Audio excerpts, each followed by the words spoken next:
নজর রাখবো পরবর্তী সংবাদে। বাজেট বঞ্চনা আর রীতিমতো এই মুহূর্তে বিক্ষোভে ফেটে পড়ছেন রেশন ডিলাররা এবং কার্যত তারা দেশ জুড়ে আন্দোলনে নামছেন বলেও তারা আজকে হুঁশিয়ারি দিয়েছেন। এবং তারই মধ্যে জানিয়ে রাখি, বুধবার বৈঠকে বসছে সর্বভারতীয় রেশন ডিলারদের একাধিক সিদ্ধান্ত নিয়ে এবং আগামী শুক্রবার মোদী সরকারের বিরুদ্ধে আন্দোলন ঘোষণা করেছে রেশন ডিলাররা। যেমন বিস্তারিত আমাদের সঙ্গে রয়েছে প্রতিনিধি অঙ্কিতা বর্ধন। অঙ্কিতা, আমরা দেখেছিলাম যে বাজেটে এই তোমার রেশনে বরাদ্দ কমানো হয়েছে এবং তারপরে দেশ জুড়ে আন্দোলনে নামছেন এবার রেশন ডিলাররা, কি জানতে পারছো? দেখো, বহুদিন যাবতই কিন্তু রেশন ডিলারদের একটাই দাবি ছিল, সে দাবি হচ্ছে যে কমিশন বাড়াতে হবে।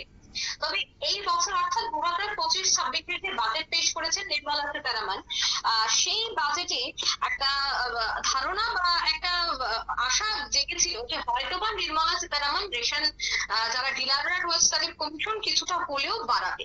কিন্তু সেই জায়গায় সবাইকে দেখা গেছে যে কমিশন বাড়ানো তো দূরের কথা, সেই জায়গায় বরাদ্দ উল্টো কমিয়ে দেওয়া হয়েছে। আর বরাদ্দ কমিয়ে দেওয়ার ফলে এই যে একটা আশঙ্কা তৈরি হয়েছে যে আগামী দিনে কমিশন বাড়বে না, তা যেন একটা আবারও স্পষ্ট হয়ে গেছে।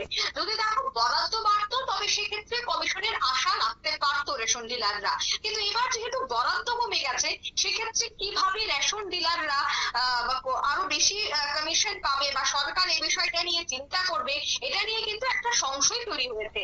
আর এই সংশয় তৈরি হওয়া মাত্রই ইতিমধ্যে আন্দোলনে নামার হুঁশিয়ারি, আন্দোলনে নামার জন্য কিন্তু ইতিমধ্যে প্রস্তুত হয়ে রয়েছে রেশন ডিলাররা। বিশেষ করে এই বাজেটে যে বঞ্চনার শিকার হয়েছে তারা, সে প্রতিবাদ জানিয়ে কিন্তু দেশ জুড়ে এই আন্দোলন হচ্ছে। বিশেষ করে all India fair price shop dealer association, আর এই অ্যাসোসিয়েশনের সদস্যদের পক্ষ থেকে কিন্তু এখনো পর্যন্ত বিবৃতি দিয়ে এই কথাটি জানানো হয়েছে। অন্যদিকে দেখো, বুধবার হায়দ্রাবাদে বসতে চলেছে এই সংগঠনের জাতীয় কর্ম সমিতির বৈঠক। আর সেই বৈঠকেই ঠিক হবে আন্দোলনের রূপরেখা, অর্থাৎ কবে নাগাদ এই আন্দোলন শুরু হবে, এই আন্দোলন কতদিন পর্যন্ত চলবে, তারা কোনো ধরনের কেন্দ্রকে কোনো ধরনের তারা নোটিশ পাঠাবে কিনা, কেন্দ্রকে এই বিষয়টা নিয়ে কিভাবে অবগত করাবে, কোন কোন জায়গায় কোন কোন রাজ্যে এই কর্মসূচিগুলি পালন করা হবে, সমস্তটা বিষয়ের কিন্তু রূপরেখা তৈরি হয়ে যাবে বুধবার। অন্যদিকে দেখো, আমরা দেখেছি যে শনিবার কেন্দ্রীয় অর্থমন্ত্রী নির্মলা সীতারামন তিনি যখন বাজেট পেশ করেছেন, তবে বেশ কয়েকটি খাতেই কিন্তু তিনি অর্থ অনেকটাই কমিয়ে দিয়েছেন। অর্থাৎ প্রত্যেক বছর যত অর্থ বরাদ্দ করা হতো, এবছর কিন্তু অনেকটাই অনেক সেক্টরে কমিয়ে দেওয়া হয়েছে। আর তার মধ্যে অন্যতম ছিল এই রেশনিং সিস্টেম। এবং শনিবার যখন নির্মলা সীতারামন বাজেট পেশ করেন, তখন বাজেটে মূল্য বৃদ্ধি রোধ সম্পর্কিত কোনো দিশা দেখাবেন কিনা, এইটা নিয়েও কিন্তু অনেকের মধ্যে একটা কৌতূহল ছিল। কিন্তু দেখা গেছে একদমই না, মূল্য বৃদ্ধির রোধ সম্পর্কিত কোনো দিশাই কিন্তু সেদিন দেখাননি নির্মলা সীতারামন।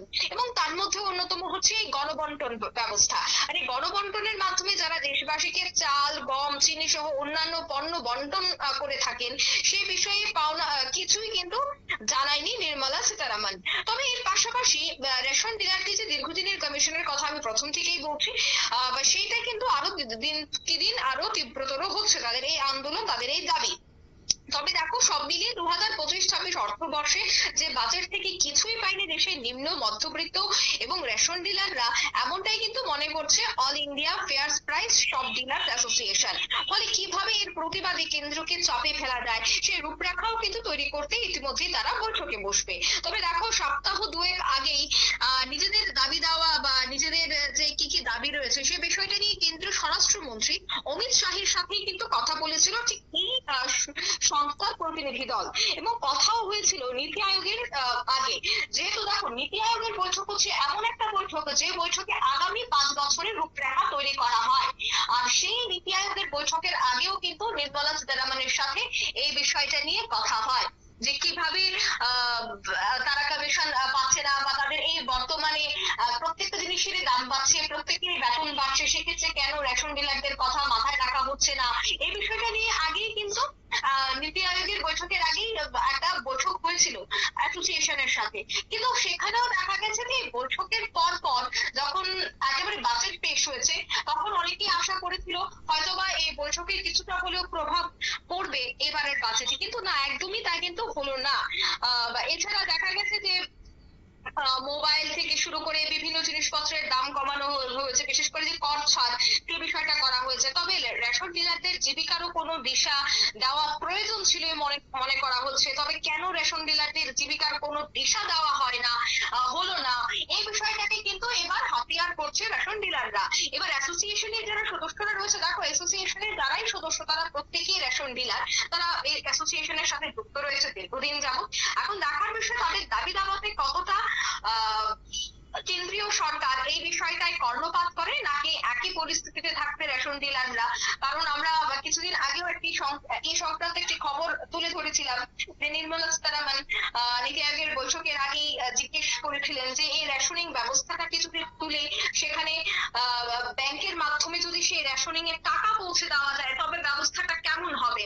কিন্তু সেই বিষয়ে একাধিক তর্ক হয়েছিল। কারণ দেখো, যদি সেখানে ব্যাংকে যদি টাকা ঢুকিয়ে দেওয়া হয় বা টাকা ঢোকানোর কোনো ব্যবস্থা করা হয়, সেক্ষেত্রে বাজারটাকে কিভাবে নিয়ন্ত্রণ করবে, এটাও কিন্তু একটা বড় চাপের বিষয়। কারণ রেশনের মাধ্যমে যে অল্প খরচে সাধারণ মানুষ চাল ডাল গম পাচ্ছে, সেটা কিন্তু বাজারে অনেকটাই বেশি। আর সেক্ষেত্রে বাজারটাকে প্রথমে নিয়ন্ত্রণ করতে হবে কেন্দ্রকে। তাই এই যে রেশনিং এর নিয়ে কোনো ধরনের বা এই যে রেশন সিস্টেমকে নিয়ে কোনো ধরনের বক্তব্য রাখলো না, তবে আগামী দিনে কি রেশন সিস্টেমটাকে তুলে নিতে চাইছে কেন্দ্রীয় সরকার? এবার কি টাকা অ্যাকাউন্টে ঢুকিয়ে দেওয়া হবে, এটা নিয়েও কিন্তু একটা জল্পনা কল্পনা চলছে। এবং এই জল্পনা কল্পনা যদি সত্যি হয়ে যায় তবে কিন্তু আগামী দিনে একটা বড় সড়ো ক্ষতির সম্মুখীন হবেন রেশন ডিলাররা। তাই এই আজ করতে পেরেই হয়তো বা তারা এই আন্দোলনে নামছে। যাই হোক, এবার এই আন্দোলনের পর কেন্দ্রীয় সরকার এই বিষয়টা নিয়ে কি ধরনের মন্তব্য করেন বা কোনো ধরনের চিন্তা ভাবনা করেন কিনা সেটাই দেখার। তবে অ্যাসোসিয়েশনের তিনি প্রধান রয়েছেন, তিনি প্রেসিডেন্ট রয়েছেন, তার বক্তব্য হচ্ছে যে এতদিন যাবত আমরা দাবি জানিয়েছি কিন্তু কাজের কাজ কিছুই হয়নি, তাই বাধ্য হয়ে আমরা আগামী বুধবার একটা বৈঠক করছি। সেই বৈঠকে রূপরেখা তৈরি করা হবে, কেন্দ্রীয় সরকারের দৃষ্টি আকর্ষণ করা হবে এবং আগামী দিনে যেন প্রত্যেকটা বিষয়ের সাথে সাথে রেশন ডিলারদের কথাও কেন্দ্রীয় সরকার মাথায় রাখে, সেই বিষয়টাও জানান দেওয়া খুবই দরকার বলে কিন্তু মনে করছে। তবে দেখো, অন্যান্য যে রাজ্যগুলি কথাই বলি বা ত্রিপুরার কথাই বলি, সব ক্ষেত্রেই কিন্তু রেশনিং এর উপর অনেকেই ভরসা করে থাকেন বা রেশনের চাল চিনি নিয়ে অনেকেই ঘরে রাখেন। কারণ বাজারে যেভাবে অগ্নিমূল্য, সেক্ষেত্রে প্রচুর মানুষ এই রেশনিং সিস্টেম নিয়ে থাকেন, প্রচুর গ্রাহক রয়েছে, প্রচুর ক্রেতা সাধারণ রয়েছে। তাই এই যে রেশনিং সিস্টেম, সেই বিষয়টাই যেভাবে সাধারণ মানুষকে সাহায্য করছে কেন্দ্রীয় সরকার, তবে যার মাধ্যমে এই সাহায্যটা পাচ্ছে সাধারণ মানুষ অর্থাৎ রেশন ডিলার, তাদের দিকেও তাকাতে হবে। এই বিষয়টাকে কেন্দ্র করে কিন্তু এবার আন্দোলন, এই বিষয়টাকে কেন্দ্র করে আগামী দিনে রূপরেখা বলে এখনো পর্যন্ত জানা গেছে। শতাব্দী। একেবারে অঙ্কিতা, আরো একটি প্রশ্ন তোমার কাছে রাখবো যে আজকে কিছুদিন আগে যে বাজেট পেশ করা হয়েছে সেখানে কিন্তু অর্থমন্ত্রী নির্মলা সীতারামন তিনি শুরুতেই বলেছেন যে শূন্য গরিবি হচ্ছে মূল লক্ষ্য কেন্দ্রীয় সরকারের। কিন্তু সেই জায়গায় দাঁড়িয়ে আজকে মধ্যবিত্তের কথা চিন্তা করতে গিয়ে, আজকে যারা উচ্চ শিল্পপতি রয়েছেন তাদের কথা চিন্তা করতে গিয়ে আয় করে ছাড় দেওয়া হয়েছে।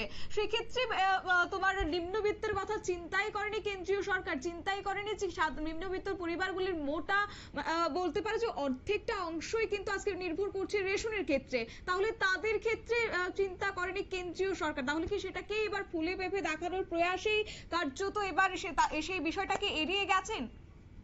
না দেখো, সাধারণ মানুষের তুমি যে কথাটা বলছিলে যে নিম্নবৃত্তের কথা চিন্তা করেনি, দেখো সেটা বললে সেটা একেবারেই বলা যায় না। কারণ আমরা দেখেছি যে কর ছাড় দেওয়া হয়েছে, যারা চাকুরিজীবী রয়েছেন মধ্যবিত্ত, তারাও কিন্তু একটা ভালো একটা খুশির খবর তাদের কাছে। কারণ আমরা জানি যে 14 লাখ পর্যন্ত কোনো ধরনের ট্যাক্স দিতে হবে না।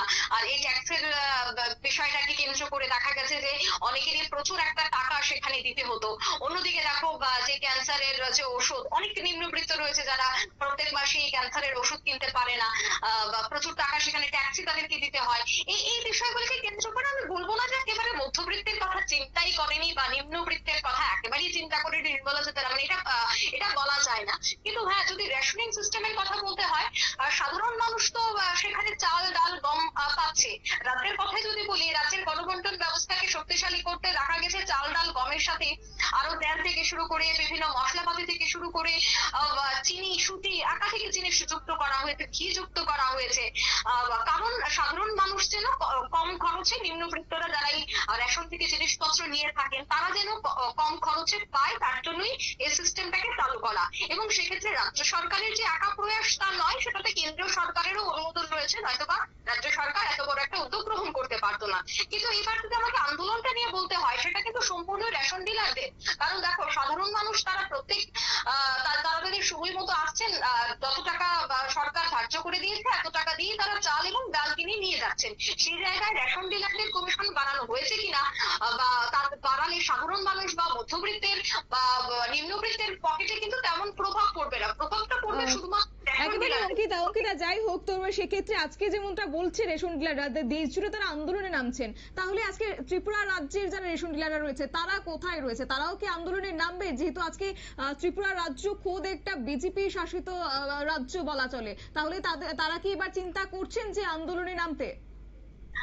দেখো, যেহেতু বুধবার বৈঠকটা হতে চলেছে, তাই বুধবারের দিকে কিন্তু নজর রাখতেই হবে। কারণ বুধবার এই আন্দোলনের রূপরেখা তৈরি করা হবে, যে কিভাবে কোন জায়গায় কিভাবে আন্দোলন করা হবে, সেই জায়গার কিন্তু একটা রুট ম্যাপ তৈরি করা হবে। তাই রুট ম্যাপের উপর ইতিমধ্যেই ভরসা রাখা হচ্ছে। যখন সমস্তটা বিষয় ক্লিয়ার হয়ে যাবে যে কিভাবে চলবে এই আন্দোলন, কিভাবে কোন কোন জায়গায় কত তারিখে কি কি কর্মসূচি রয়েছে, বিক্ষোভ, সমস্তটা বিষয় কিন্তু বুধবার স্পষ্ট হবে। তাই বুধবারের আগে হয়তো বা কোনো ধরনের কর্মসূচি দেখা যাবে না, প্রত্যেকেই বুধবারের দিকে মুখিয়ে রয়েছে। বুধবারের পর হয়তো বা রাজ্যের প্রভাব পড়তে পারে, তবে তুমি যে কথাটা বলছিলে যে বিজেপি শাসিত রাজ্য, অবশ্যই বিজেপি শাসিত রাজ্য, এবং সেক্ষেত্রে একটা প্রভাব পড়বে কিনা তা নিয়েও একটা সন্দেহ অবশ্যই রয়েছে। কিন্তু সেক্ষেত্রে বুধবারের যে রিপোর্ট বা যে পরিসংখ্যান তুলে ধরা হবে, যে কর্মসূচি নেওয়া হবে, সেই কর্মসূচির উপরে কিন্তু সবটা নির্ভর করছে। একেবারে ধন্যবাদ তোমাকে। অর্থাৎ আগামী বুধবারই কার্যত একটি হায়দ্রাবাদে বসতে চলেছে সংগঠনের জাতীয় কর্মসমিতির বৈঠক, এবং সেখানেই সেই বৈঠকে সিদ্ধান্ত হবে যে আগামী দিনে কেন্দ্রীয় সরকার এই বিষয়টায় কেন চিন্তা ভাবনা করেনি, কিভাবে চাপে রাখা যায়, সেই বিষয়ে সমস্ত সিদ্ধান্ত উঠে আসবে। তারপরে হয়তোবা প্রত্যেকটা রাজ্য থেকে রেশন ডিলাররা সরব হবে। নিয়ে নিচ্ছে ছোট্ট একটি বিজ্ঞাপন বিরতির সঙ্গে থাকুন।